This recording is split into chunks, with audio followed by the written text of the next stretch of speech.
Hello everyone, welcome back to my channel for a new unboxing and review. Today it's Fennec from Star Wars The Book of Boba Fett. I think I'm wearing the right t-shirt, so first, as usual, let's talk about the box. This is your usual Star Wars collectibles box, which means it's a black box with a promotional picture of a figure there and the Star Wars logo. For the Book of Boba Fett figures, you get an orange-yellow colored strip. There you can see Jabba's palace. Well, now it's actually Boba's palace. And there, another promotional picture of a figure, and another one there. When you remove the first part of the box, you get this beautiful picture of a figure, and then the figure itself. So let's open this and talk about the accessories. In terms of accessories, Fennec comes with some real nice stuff to recreate different scenes from The Mandalorian and the Book of Boba Fett. The display base is not your usual sandy display base with footprints. As you can see, here the footprints are gone. It's actually the same type of base that came with Rey from The Rise of Skywalker. It's a flat base, nice and simple. Then she comes with 7 hands. 2 fist hands.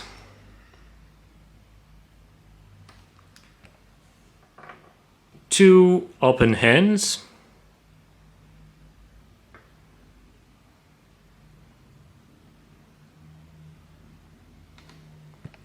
2 hands to hold the weapons.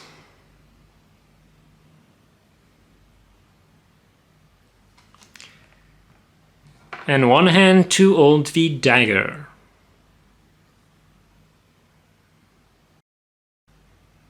The helmet is nicely sculpted with weathering and some scratches. In terms of weapons, she comes with her MK sniper rifle. It's a big gun with nice details. You can actually insert the dagger inside the weapon, like this. But don't leave it there because it easily falls. The dagger is nicely sculpted with a subtle metallic feel. She also has a blaster pistol. You can clearly feel the inspiration from Han Solo's blaster pistol, especially with this part. If you want to recreate the post-credit scene from The Mandalorian Season 2, you can with this bottle. It's a pretty cool accessory to include. Finally, you get 3 New Republic credits and a string bag. This is to recreate the scene when Fennec recruits Mando to help Boba in the Book of Boba Fett. So now let's take a look at the figure.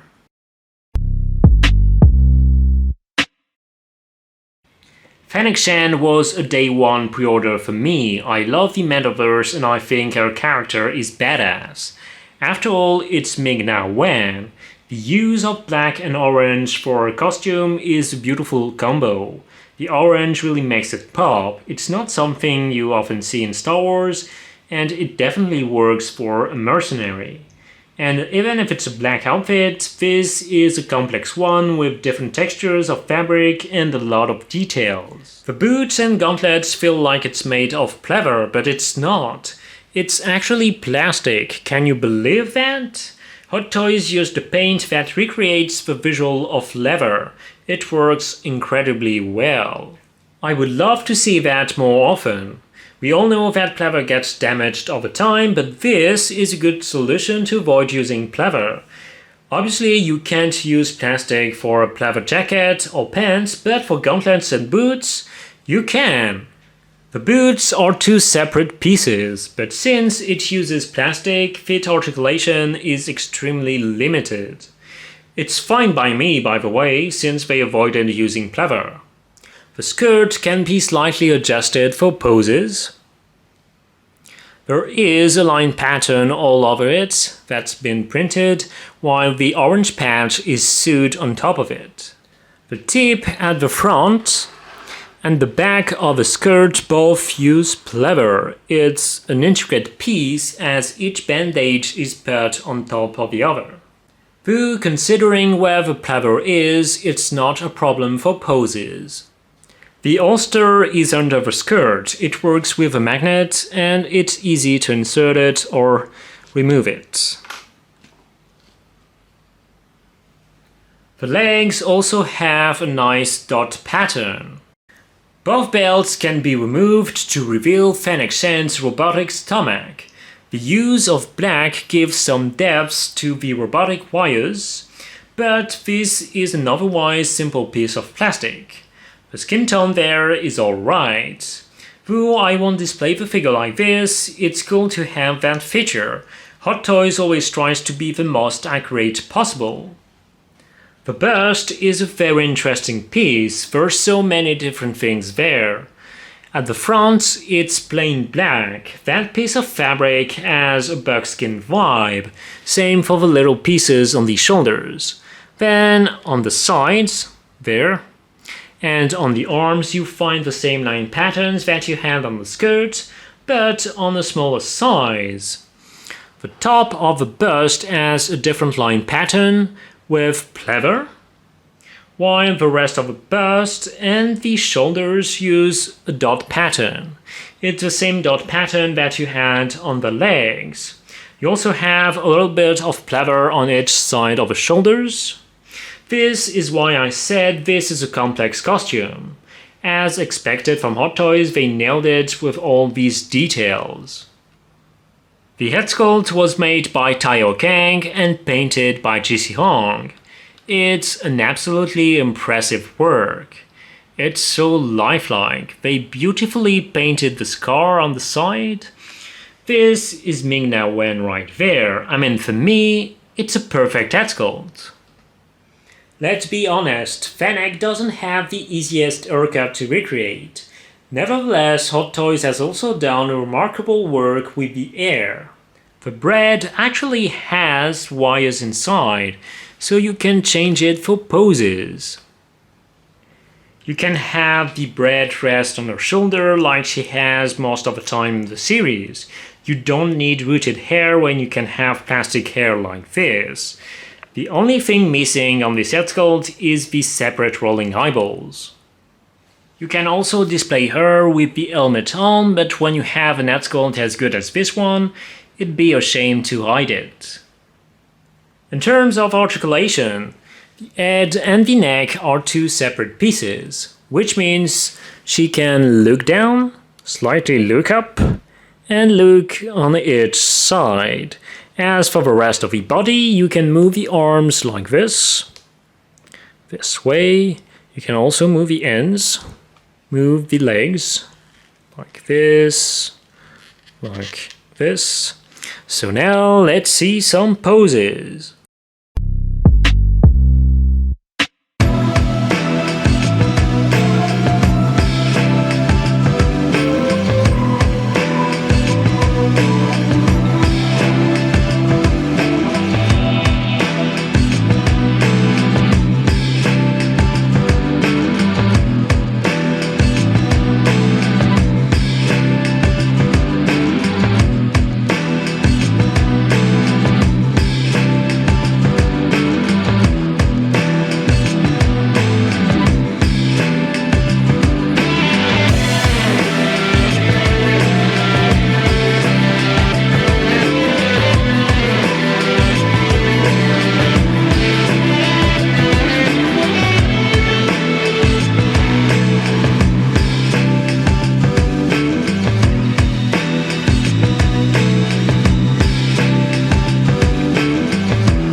Fennec Shan is an amazing figure. She will look great in your collection next to Boba Fett and his throne.